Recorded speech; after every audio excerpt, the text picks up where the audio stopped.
We also have quite a few privacy bills that could be construed as AI bills, and AI bills that have a significant privacy component.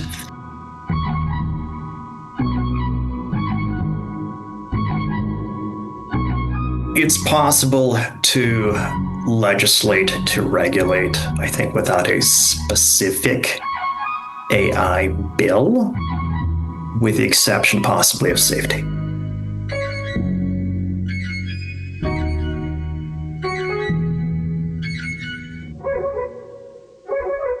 Hello everyone, I'm Sergio Maldonado and this is Masters of Privacy, a set of interviews covering the intersection of marketing, data, privacy and technology with a clear goal in mind, which is redefining the relationship between people, brands and media around transparency and control. Which is to say, we're aiming for real customer centricity, or if you will, human centricity. We regularly talk to DPOs, CMOs, CDOs, and whoever else we find interesting and able to share valuable insights. So we hope you like it. Please do reach out if you have any ideas on future topics or speakers.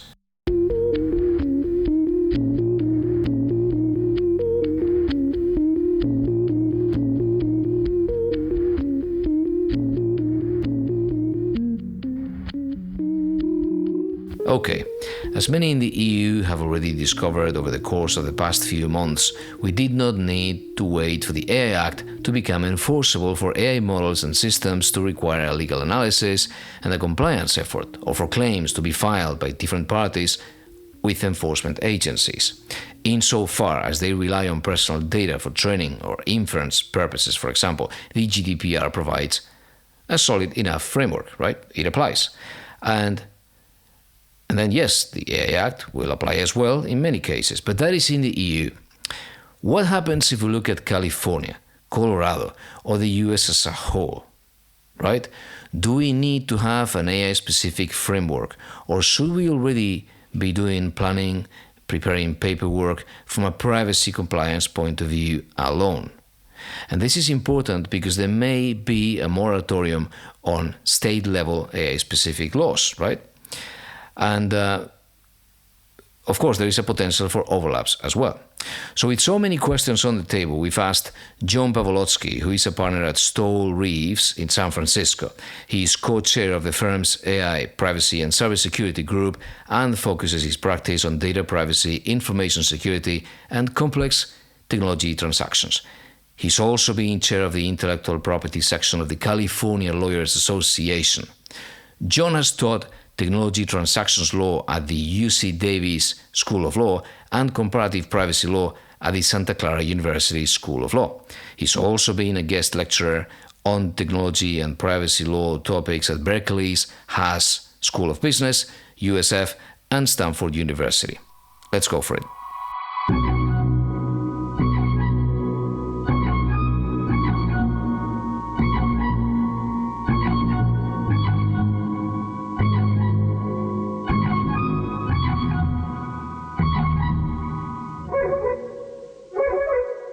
John, thanks for joining me. My pleasure. Thank you for having me.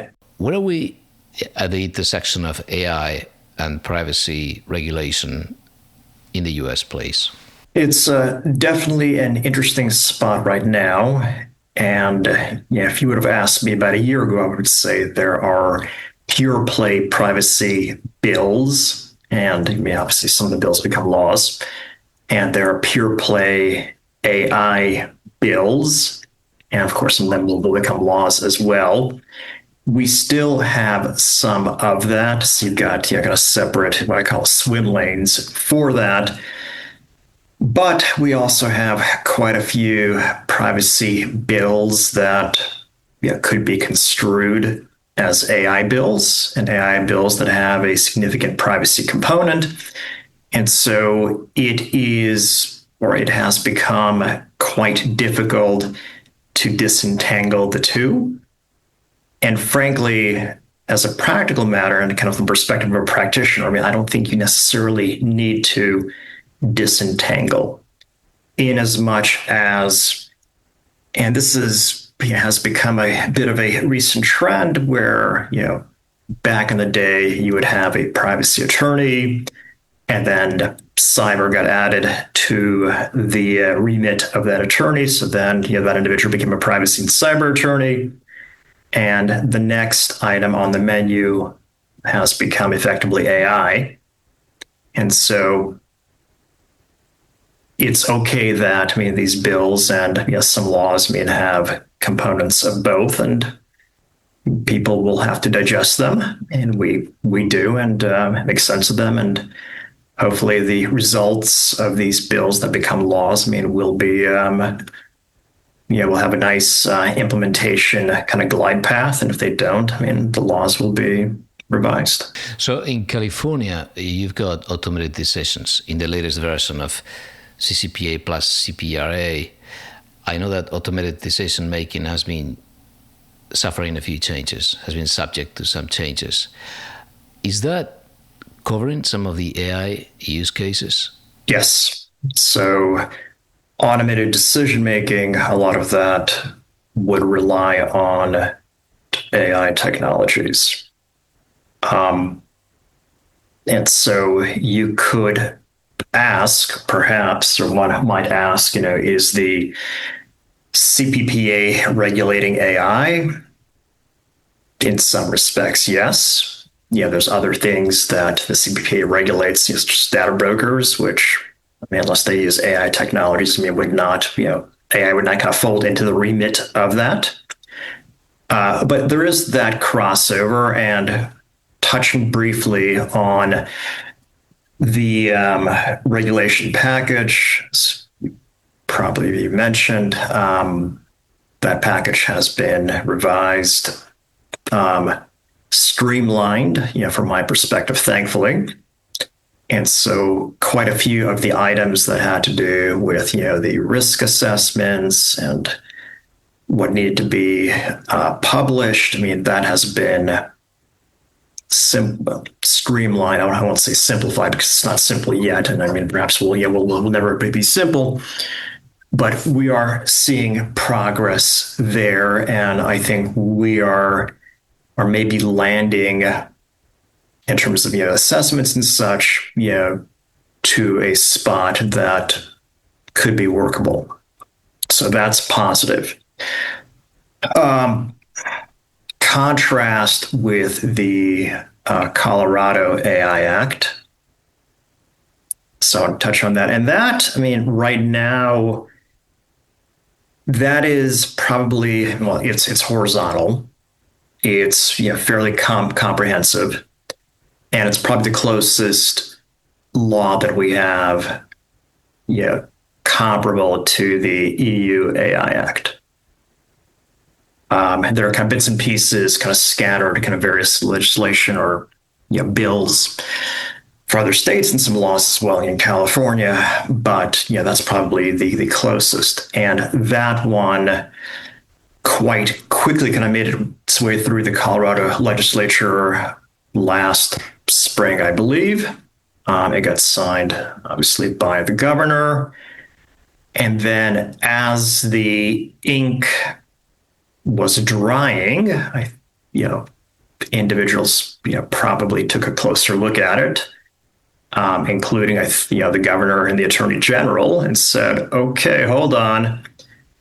We have an enforcement, I guess start date effectively of February 1 of 2026. How are we going to review these risk assessments from developers? How are we going to deal with the risk assessments from deployers? How are we going to figure out whether or not a developer or deployer has been taking reasonable action to eliminate or reduce, algorithmic discrimination? What would be documentation or proof of that from an evidentiary perspective? We, the Attorney General of Colorado, we have a Colorado Privacy Act and regulations attendant to that to enforce. Now we have an AI Act as well. Are we able to do that? Do we need more time? And the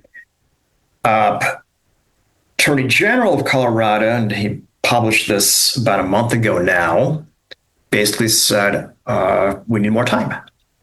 Yeah, to make sure that this is workable.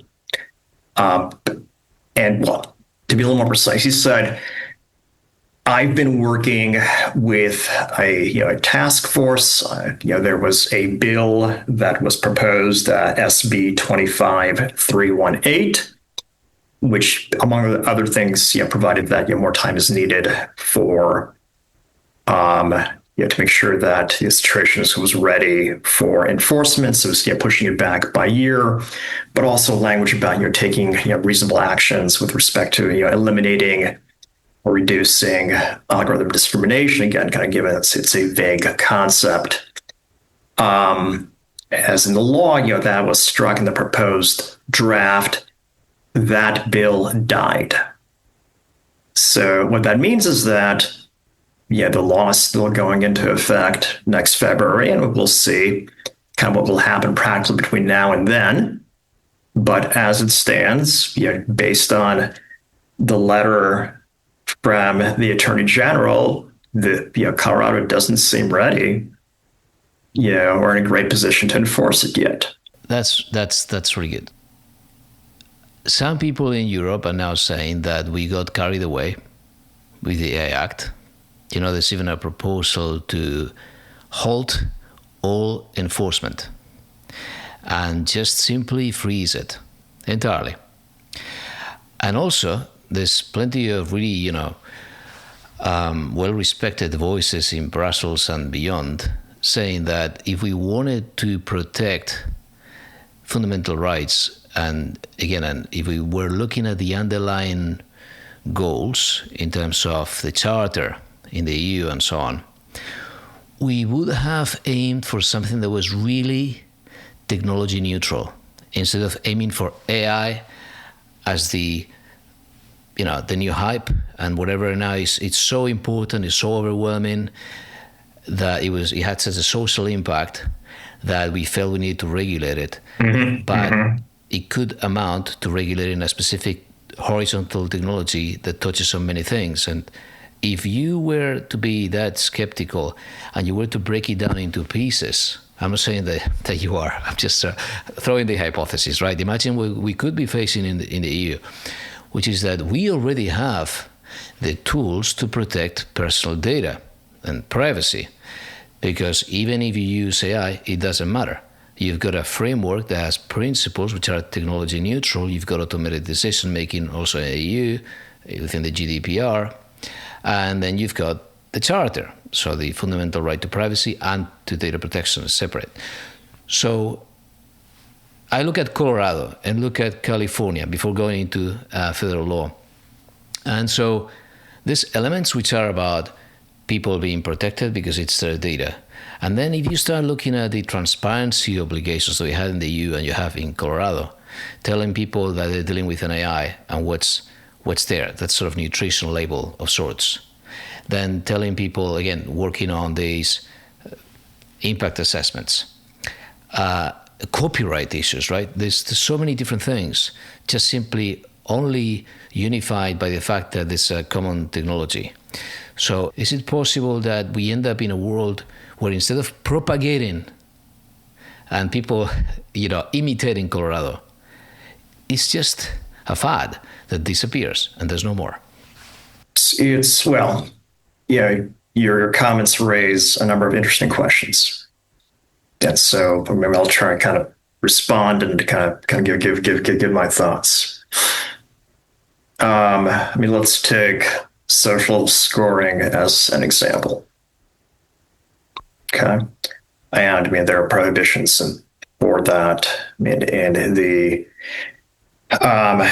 EU AI Act. There are prohibitions, for government use of social scoring. For example, there's a newer, just got sent to the governor, AI bill in Texas. It's 149, and basically says that the government cannot use social scoring if it has these kind of detrimental effects, which yeah, there's a decent chance that it would. Now, to do social scoring, I mean, obviously you'll need personal information. And so if you take that personal information, you kind of, take that through, the lawful basis analysis. Under the GDPR, there are certainly flavors with social scoring, which mean I can't imagine would ever survive legitimate interests. I don't know why anybody would consent to it. And so you can run through and say, okay, we're going to end up in the same spot without an AI act saying you can't do it. So it's possible to get there. It's possible to get to the same spot where, I mean, every state has some flavor of a consumer protection law. And so you could get at, if you want to limit or potentially even eliminate a specific use case, I mean, you can do it through that. I mean, there would have to be probably some litigation to kind of get to your desired result without putting a law on the books that said you can't do it. But there are ways to kind of get at what we think is the normative right result without perhaps an explicit AI law or a law that has AI in its title. The question is, and it kind of has raised, I mean, AI touches, at least the technology right now, so many domains. I mean, it touches copyright, it touches privacy, it touches safety. And from the perspective, if I'm a legislator, I might come to the conclusion, okay, in terms of copyright issues, the courts will figure it out. And that's a view that's been taken by,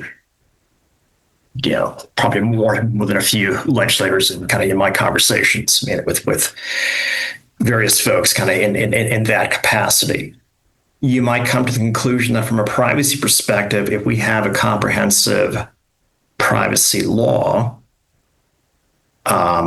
maybe even whether or not, we've got language on automated decision making. But again, I mean, given that, well, California, I mean, with the addition, I mean, there's a specific opt out now for automated decision making. And then there's kind of limited exceptions to that. But you can neatly tuck it into a general privacy law, put in as, automated decision making, and kind of you're done with that.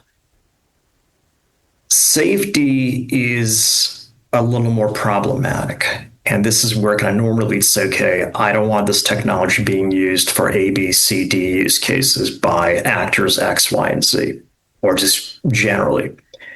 And the consensus seems to be, again, kind of based on my conversations, that probably at some point, I mean, sooner than later, I mean, the federal government will have to legislate there. It hasn't really happened yet.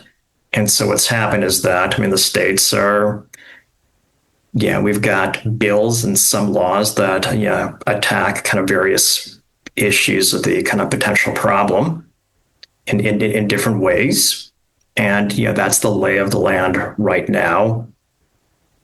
So it's possible to legislate, to regulate, I think, without a specific AI bill, with the exception possibly of safety. So then I need to ask you then what's happening at federal level and what the posture is from a DC perspective.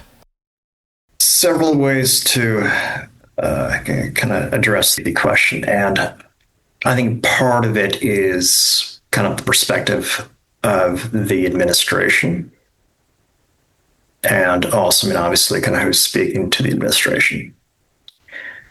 To that, in terms of kind of where things are, in terms of the quote unquote moratorium, at least as of last night.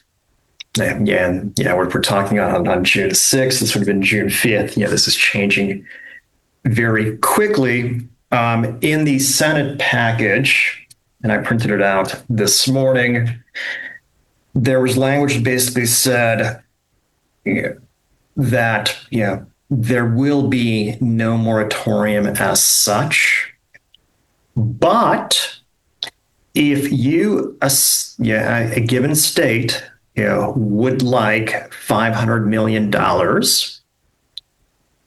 in artificial intelligence funding, And this is basically funding that would be used under an existing program. This is the Broadband Equity Access and Deployment Program, to be used to construct and deploy infrastructure for the provision of artificial intelligence models, artificial intelligence systems, and automated decision systems. If you want this money, then you have to agree to a 10-year moratorium on the enforcement made by state government or political subdivision thereof of these AI laws, or laws that you will have on your books. And John, sorry to set the stage on that in case people are a bit lost. And that now is part of this big, beautiful bill, right? Well, it's not part of the bill. It is a proposal. So in terms of kind of the process, and again, this might have been covered in previous programs, but in terms of kind of the lawmaking process, or the metaphor is kind of the sausage making process. In terms of how this happens is you have a House bill. And this is the tax and spending bill, where there's been direction given, to get this signed or approved by the Senate by, I think, July 4th, and as part of that, a reconciliation kind of that. There are different ones. So basically, there's a House bill. There's going to be, there's a Senate bill right now, and it's being worked. And the Senate will at some point vote on a bill. The bills will be different. And so the Senate bill might say, okay, no moratorium, but there's this $500 million amount that can be given to you, state, if you agree to this 10-year moratorium. Unless the law that you have on your books, helps kind of promote or kind of paves the way for AI use. And so then the House bill and the Senate bill will have to be reconciled. And my guess is at that point, kind of given it's really bipartisan at this point. Communications regarding this moratorium. My guess is that what we have right now in the Senate bill would prevail, or it's possible even that the Senate bill has nothing on it. And then there has to be reconciliation, and the final outcome or output could be no moratorium. Yeah. Okay. So we can't tell as of this point, but it's kind of interesting, kind of where we are now. Just a side note. There is, obviously, there's no federal, comprehensive, at least, kind of for the private sector, kind of horizontal privacy law, like the GDPR. Just that hasn't happened yet. There have been preemption issues and such. So it's unsurprising that there isn't a federal AI either kind of really bill that's got some potential or law. I'm not surprised there. Yeah. But the thought is that at some point, yes, there'll be something federal and comprehensive, and then the states would be taken care of potentially. And now, what about the courts? Is there anything that has come out of the Supreme Court, or maybe within state courts, that we apply to AI? Anything really guiding how people are working on AI policies or impact assessments that comes from the courts? It would be. There are certainly lawsuits, that are filed in terms of, data scraping and such. That's happening right now. That's been an issue. Probably since the beginning of the internet, or kind of we were talking about, last 20, 25 years. So for example, the risk assessment, that's mandated under, or that would be mandated under the California Privacy Consumer Privacy Act, and the regulations under that. Well, that doesn't go into effect. Will not go into effect until at least 27, 28. Other states, have assessment requirements. I suppose that, if an attorney general tried to enforce, where's your assessment? and there's dispute, then yes, I mean, that could be taken to the courts.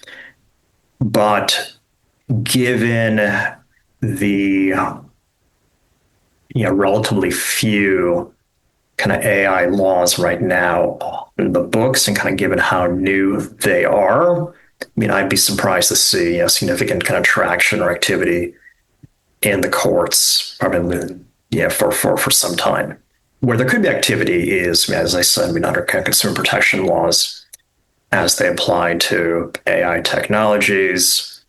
There have been some Federal Trade Commission settlements, basically effectively consent decrees in kind of the AI area, but that, those boil down to effectively a company saying that, they use AI technology and they've been able to debias the results 100%. And the FTC asks, okay, show me your documentation. And the company says, I don't have it effectively. And so it gets settled. Yeah, I've seen the FTC so yeah, on that. Always the same. Yeah, and that's again, I mean, it's under Article 5. It's deceptive. Effectively, it hasn't. I haven't seen anything really under the unfair prong of the FTC Act. Totally, John. Thank you very much. Thank you. My pleasure.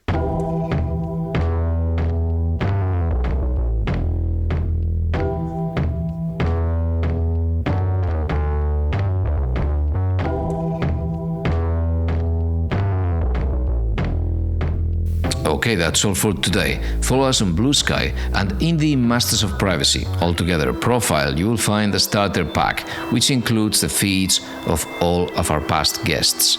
There is also a Masters of Privacy LinkedIn channel, which I invite you to follow, where you will find links to our transcripts, cheat sheets, and other surprises every now and then. Our main website is mastersofprivacy.com. Thank you for listening.